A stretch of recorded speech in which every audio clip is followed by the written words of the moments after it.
What's going on, guys? Hey, we are back. Welcome back to class. We are on, I don't know, part four, I think, but we are on the R portion of March, the March algorithm, MARCH.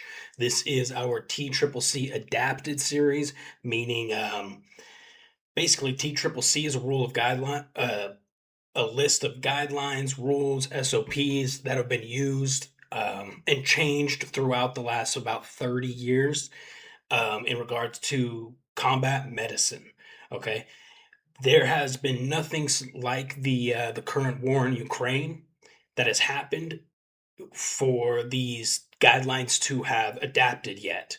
And to my knowledge, I don't see these guidelines changing anywhere, at least not on a large scale. So I'm trying to fill at least a little bit of a gap here with adding things that I've seen that can save lives here in Ukraine, that are gaps in the current TCCC guideline structure. Okay, so we did massive bleeds. Massive bleeds is the number one killer in Ukraine. Sorry, I hit the mic. Is the number one killer in Ukraine by far. Okay, because of the nature of war, the mechanisms of injuries, blast injuries, shrapnel wounds, loss of limbs, stuff like that. Major bleeds are not the number one cause of death in Ukraine. Okay, and then we moved on to airway. Airway is a much smaller percentage, much small, like a micro percentage of amount of casualties in Ukraine. But it's still important to know, more so for the the um the awareness. If you hear somebody snoring and they're unconscious, that means their airway's blocked. If you hear them gurgling or stuff like coming from their mouth, their airway could be blocked with some kind of a liquid. Stuff like that. Airway is important as well. With a lot of blast injuries, there's facial trauma, and with facial trauma could come blocked airways. So that was A. And now today we are on R, which is respirations. Respirations is the absolute silent killer of combat medicine, especially in Ukraine. Um, Reason being, and well, hold on. So before I jump too far into it, I've got my notes here. So the whole idea of this lesson is how to recognize respiratory trauma. How do you know that somebody is in respiratory distress? Um, what tension pneumothorax looks like. Start remembering that term, tension pneumothorax, tension pneumo for short. Start remembering that. How to use a chest seal. We've got some chest seals here. We're going to go over how to use these. How to use a needle decompression device. This is a CMC level intervention that should be taught at a CLS level in modern warfare. Again, my opinion, but that's what this whole course is about. Some of these things that need to change. We'll go through that. Casualty positioning, continuous reassessment, and how important that is, and some of the adaptations that are Ukraine specific, peer-to-peer warfare specific. Okay, so R is respirations, maintaining the casualties' ability to oxygenate their blood, oxygenate their body, ventilate. Pretty much the main thing we're going to focus on for respirations is tension pneumothorax. Like I said, this is the silent killer, and it, at least as the last time I took a CMC class, it was the number two killer in Ukraine behind massive bleeds. So what is tension pneumothorax? Basically, when a casualty gets a penetrating chest wound, it gets into their chest, right? Goes through and through sometimes into or always into the chest cavity, sometimes all the way through. Okay. When there are holes in the chest cavity, it starts to suck in air. Your lungs basically start to vacuum in air from the outside world, and there is nowhere for that air to escape. So that starts building pressure in the box, in this important zone where all your organs are, and enough pressure will shut down your lungs, will shut down your heart, and that's it. So what they've seen a lot, especially at the beginning of this war, was people would miss some of the micro fragments of shrapnel that would go into somebody's body when they were wounded, and this casualty would be okay, and then they would start to feel anxious. That's one of their indicators. They're struggling to breathe. Literally, X amount of minutes later, typically it starts to set in 15 to 30 minutes, attention pneumo. They can literally die, or they will literally die, I should say. So they could be talking, they could be okay. Hey, this guy's okay. It looks like we got him all patched up. You missed penetrating chest wound. So tension pneumo started to develop. This pressure in the chest started shutting down his lungs, and you start to see his vital signs decrease.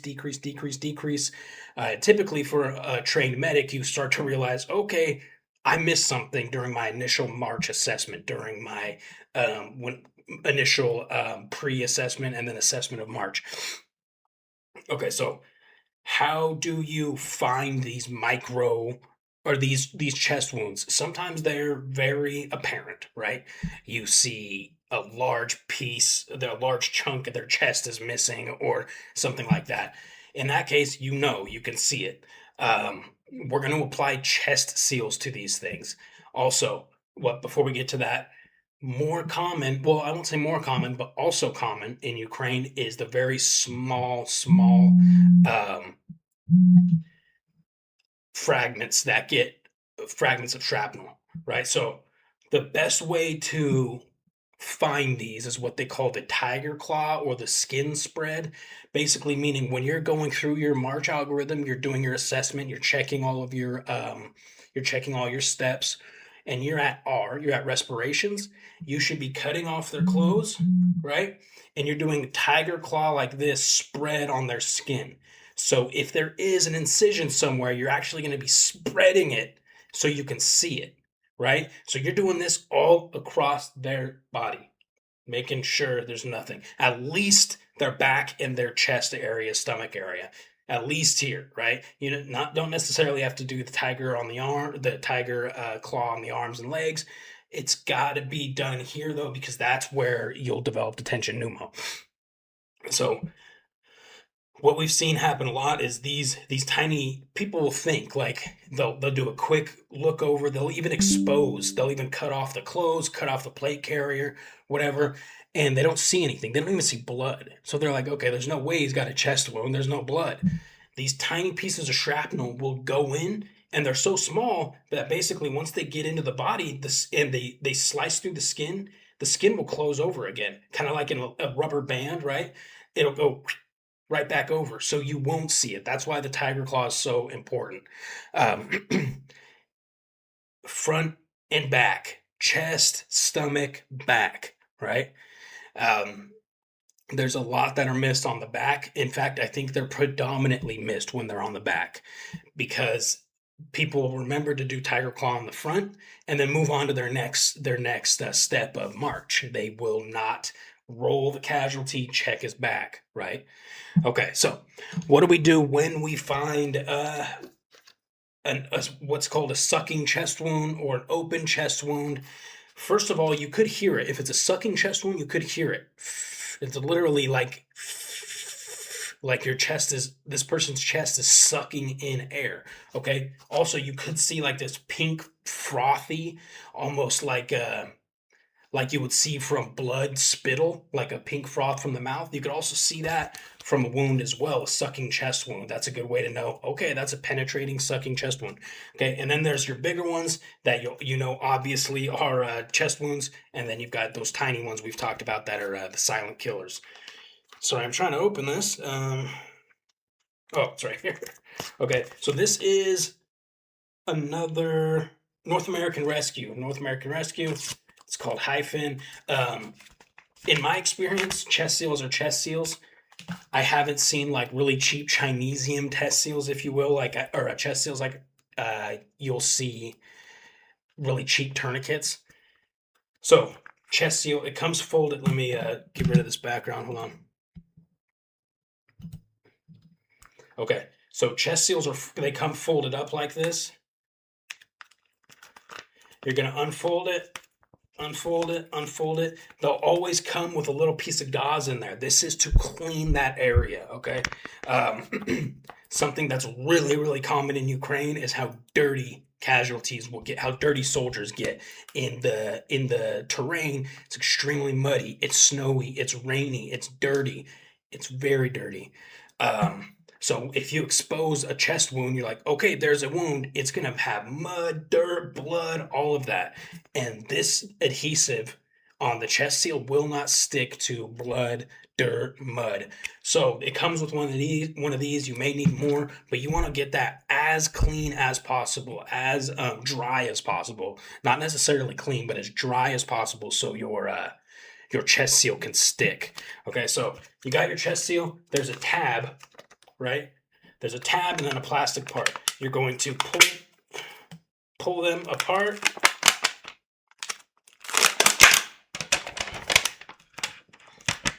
Be careful so it doesn't fold up on itself, because now this is all exposed and it's sticky. Okay, so you'll find the area of the wound. A lot of chest seals have a mark in the center, so this is not a vented chest seal. I'm just not realizing.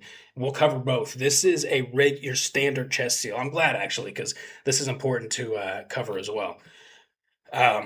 So try to put the wound, think of the central part of the chest wound. You find it, you slap it on there, boom. Again, picture my arm as the chest, right? Okay, now you're making sure it's completely airtight, completely sealed. So now there's no air coming into the chest cavity from this open wound. Now, with a standard chest seal, there is no vent. Okay, so that means that any air that did get into the chest cavity is now stuck in there because you just put a top over it where no air can be released. So you have to do what's called burping the chest seal every 5 to 10 minutes. You come back over, you use the tab, you pop open the corner, and you'll literally hear it like burp or let out air. Okay, put it back over, boom, reseal it. Now you're good. So hold on before I move forward. A very big common mistake with chest seals is, number one, they're not airtight, so they're literally doing nothing. The casualty is still getting air into their chest cavity, and this is just a piece of plastic. It's just a sticker, and it's not doing anything. Another thing, well, that's really the biggest one, right? Because they're not getting it dry enough, or you just can't. They're bleeding so much. They're so wet. There's so much going on. You can't. So you get it as dry as possible. You throw this on there, and then you duct tape that mother effer on all four corners. Boom. Yes, it'll be a pain because when you come to burp it, now you've got to lift the tab and the duct tape, right? Psst, let it out. But it's sealed. Tape that thing on. In at least that I've seen, every single scenario where they have to, one chest seal is being used, more than one is being used. Okay, because if it's being used, it means most likely it was a shrapnel injury. And when you get one piece of shrapnel, you usually get more. Okay, so not always, but usually. So having multiple of these chest seals is going to be required in your IFAC. Also, if, like, for example, there's a casualty we had on our last deployment who used 6 chest seals, okay? And you can makeshift chest seals if you run out. So this is the other side of the chest seal that we peeled off. You can use this.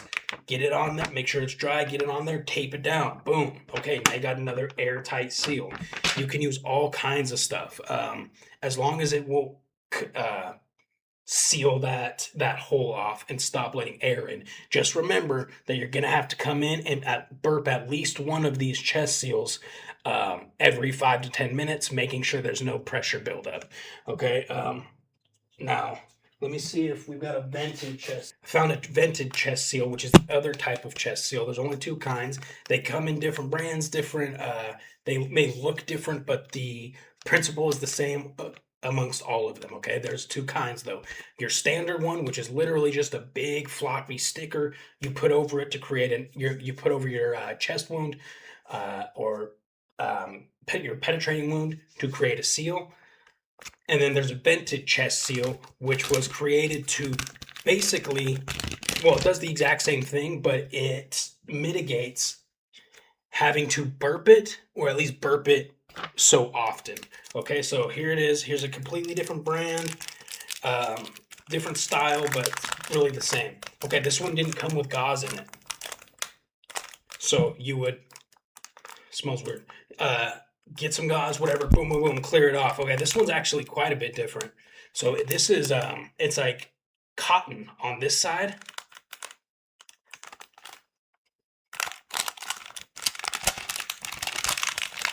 And then the adhesive is a two-piece.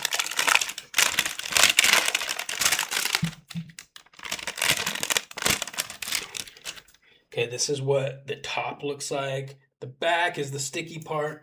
We're gonna do the same thing. So you put your chest wound in the diamond, right? In the diamond. Boom, boom, boom. Yes, this is a better quality one for sure. Okay, look at how much better that one sticks. Okay, now the difference between this one, it's really hard to see, but there are basically little one-way vent valves on this thing. So it will let air out, but will not let air in. Okay, so that it at least mitigates having to burp it every 5 to 10 minutes. But if your casualty starts to decline, their vitals start to decline, they start getting worse, consider, hey, this isn't foolproof. The vent, it could get clogged with blood or something. It's not letting any air out. You could have to burp these as well. So keep that in mind. You may have to burp both. This one, you definitely have to burp your standard chest seal. Okay, so, and then, but same thing with this one, you're gonna want to taper down. Just be careful because different ones have different vents in different locations. So if you tape around one of the vents, it defeats the purpose of having the vented chest seal, right? So just be aware, or yeah, just be aware. Keep your eyes open. Look at, oh, okay, so the vent's right there. Oh yeah, you can see it a little bit better here.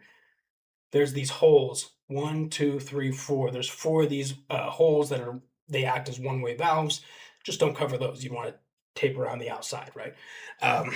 Okay, so these are our chest wounds, or our chest seals. Okay, and you are slapping these bad boys on for any penetrating chest, back, any penetrating wound in the box. Okay, like I said, they could end up with 10 of these mother effers on them. As long as you're getting a tight seal, and then you're making sure every once in a while to make sure there's air also coming out of there, that's going to save their life more. It could save their life. Okay, so aside from that, that is a CLS skill. That is your basic infantry level intervention for a tension pneumothorax. Throw its chest seal on it and then burp it every once in a while. That's all you get in infantry training for that if you're not a combat medic. Okay. Once you get to the CMC level, the combat medic course or the combat medic corpsman, they start teaching you about this. This is the needle decompression device. Looks like a Sharpie. It's like it's the danger Sharpie. Okay, so pull it off. I'll explain exactly how to use this in a second. There's multiple pieces. It's a big ass needle. Okay, here's the needle, and now this part is basically, well, hold on, you'll see in a second. Around this needle it's a hollow needle. I should be clear. And on this needle is a catheter. Look, if I slide it up. This is a catheter.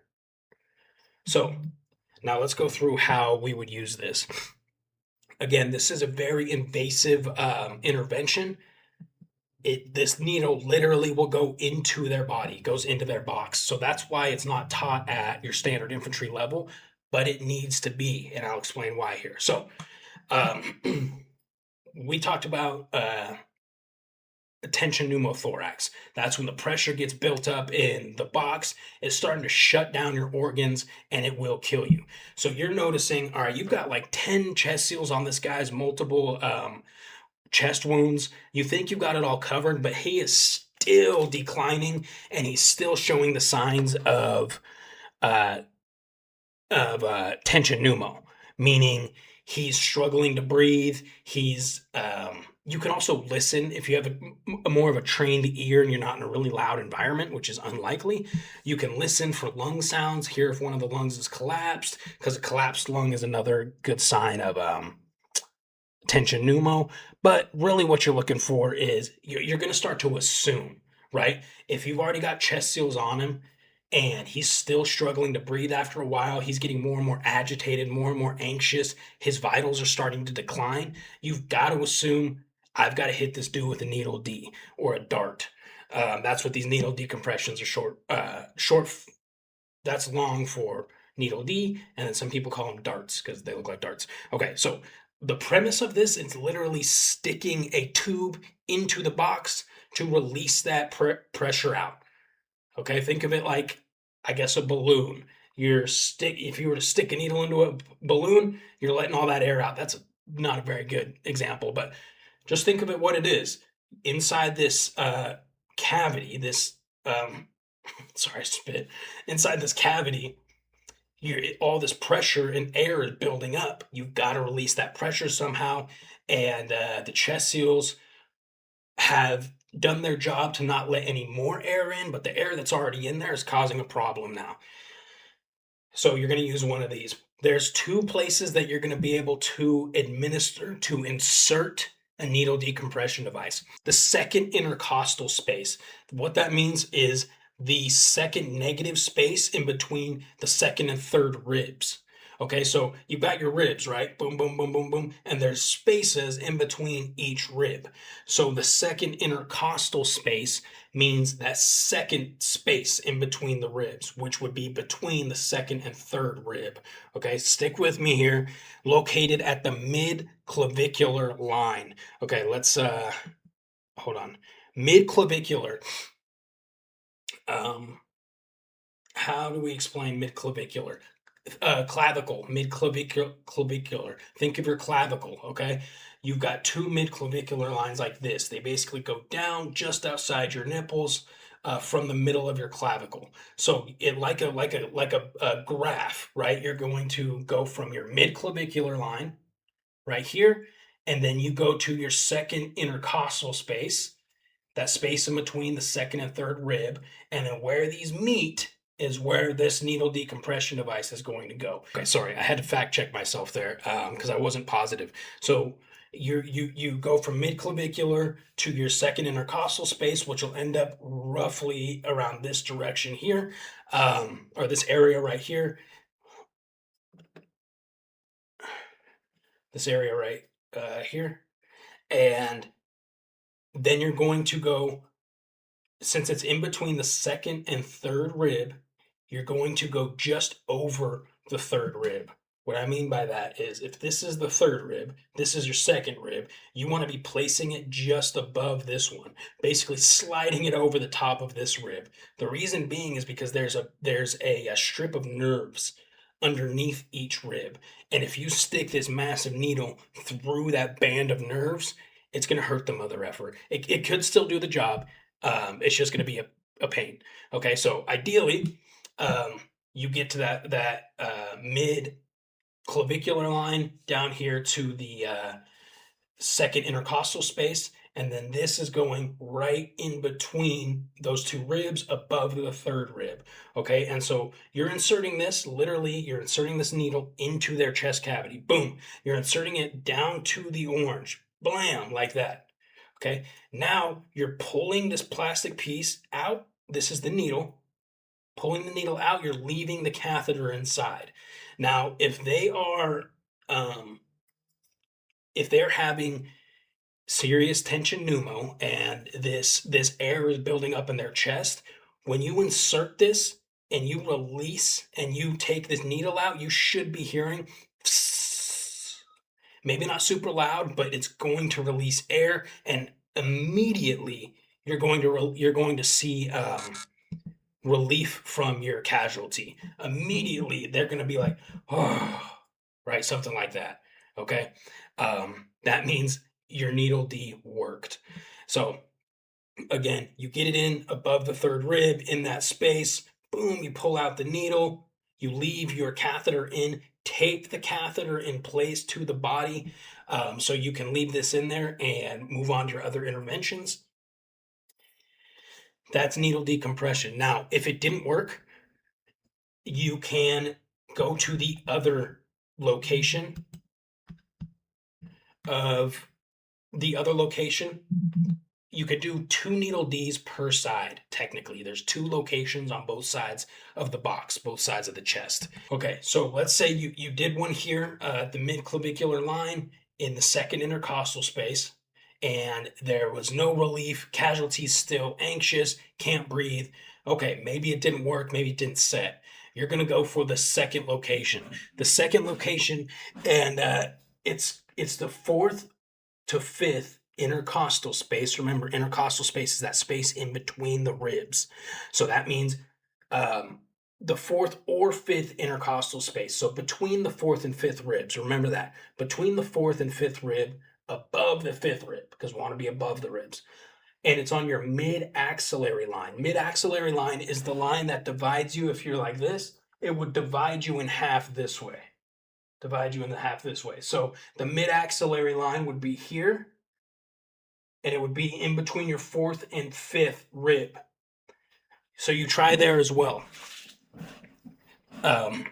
So you stick it in there, bang, right above the rib, pull this out. Did it work? Did it not? If it worked, great, good job, tape it on, we're moving on. If it did not work, you can do the same process, but to the other side of the body, okay? That is literally how you do a needle decompression. Again, this is only taught for CMC, for combat medics to do.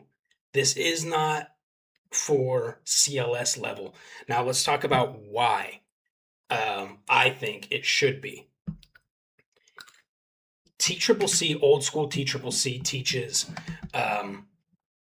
old school TCCC teaches all of its interventions and all of its SOPs and guidelines are based off of getting evac, getting the casualty evacuated very quickly, usually by some kind of air support, Black Hawk helicopter, or some kind of armored vehicle.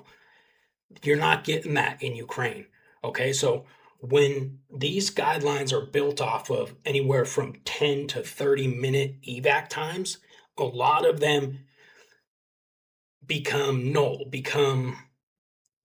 a lot of these rules become not applicable in Ukraine because you're never going to get that kind of an evac time. So if you have, so the idea was with a casualty, if they start developing tension pneumothorax, let's say in the Middle East somewhere, 9 times out of 10, they are going to be already in the process of getting evacuated. They're already on a Black Hawk helicopter where they have trained combat medics that are going to be doing this intervention right there. Okay? You're not going to have that in Ukraine, and the odds of you having to stay with this casualty for multiple days is very good. So you need to know how to do this, because if you don't know how to do this, you're going to watch that casualty die to tension pneumothorax. And you're sitting there thinking, man, if only they had taught me how to, help this in this situation. There's some things you just can't help, okay?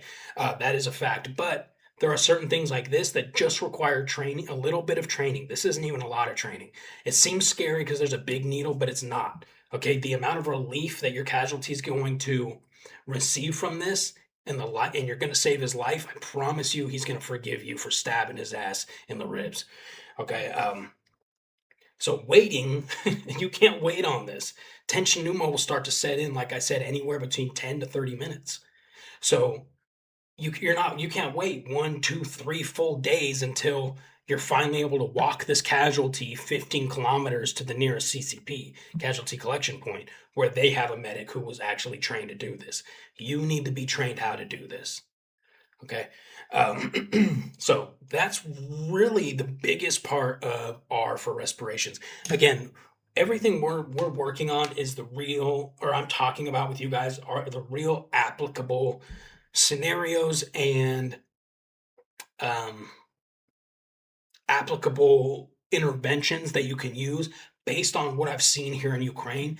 That has been helpful, but it's not trained to your average infantryman. We're not going super deep into the theory of it. We're not going super deep into, okay, you need to listen to their lung sounds, and if you hear a crackling, that means there could be liquid inside. No, you don't, unless you're going to become an actual medic. You can learn that kind of stuff down the line. What you need to know as an infantryman or whatever your position is that's not medic, you need to know how to save this guy's life. That's it. Right? You don't need to know why it's working necessarily. You don't need to know how it's working necessarily, but you need to have the training to know what to do in these certain circumstances, in my opinion. That's what this series is about. That's what I'm helping you do. I'm not going to sit and help you go over like the history of needle decompression devices and what kind of sound you need to hear from the lungs with your stethoscope. I've never seen a stethoscope on the front line in the whole time I've been in Ukraine. So, let me go through my list here, make sure we're not forgetting anything.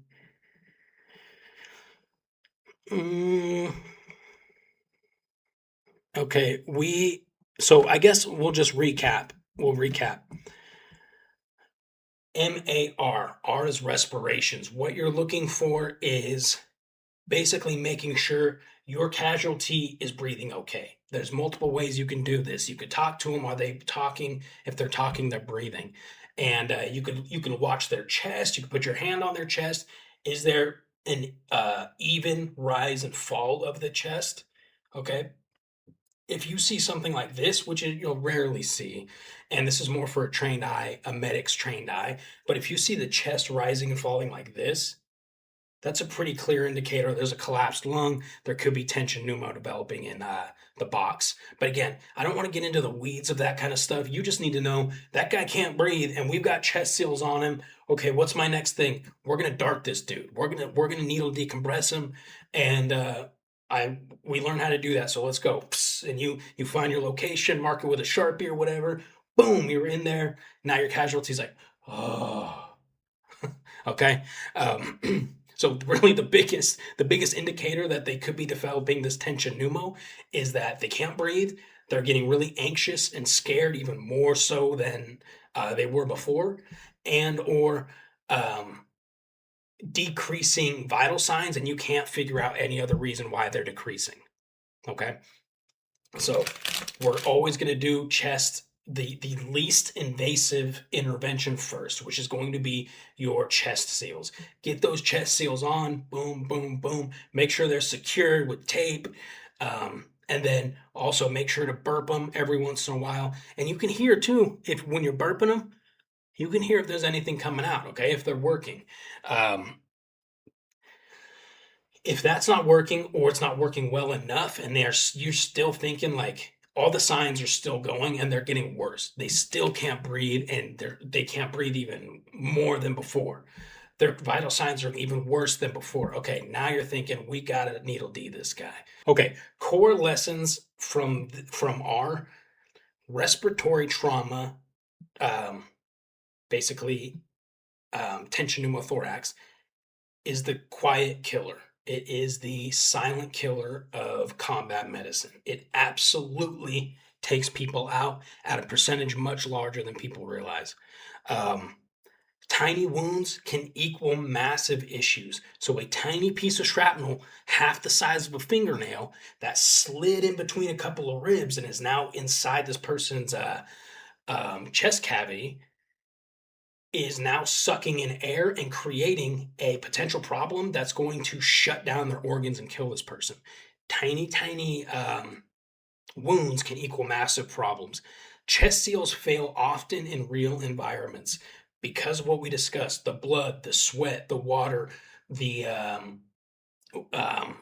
dirt, the mud, all the snow. It's it's not going to be ideal. It's not going to be like what you just saw on my arm where it got a nice, clean seal because I'm dry. It's not going to be like that. It's going to be gnarly. You want to do the best that you can. Really, in my opinion, combat medicine is doing, at least in Ukraine, is doing the best that you can with what you have. So you're going to get this on there. Let's say there's no adhesive. It's not sticking at all. All right, then now you're cleaning it and you're just gonna duct tape that mother effer, electrical tape that thing down. Whatever you gotta do, get that on to cover that sucking wound, that penetrating wound. You don't want air going in there. Um, and then really lastly is reassess. And reassess is something that the original old school TCCC harps on pretty well, and I haven't focused on it very much. Reassess, reassess, reassess. After every intervention, whether it's a tourniquet, whether it's a chest seal, whether it's a needle decompression, you always want to come back and check and make sure that's still holding strong.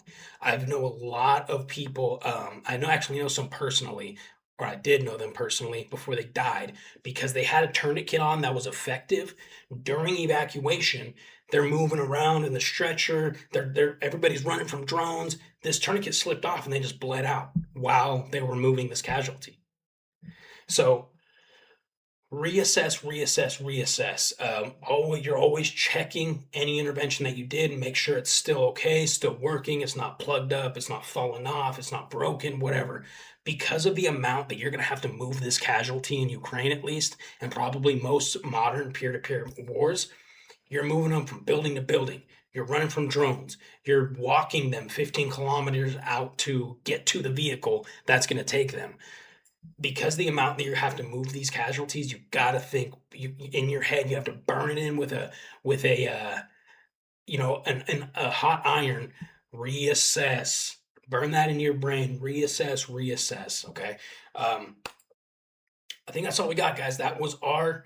And then we only got C and H left, and then we'll probably do basically like a wrap-up video, so maybe 3 more videos, and that'll conclude our series. I'll put this into kind of a playlist on the channel for people who are interested.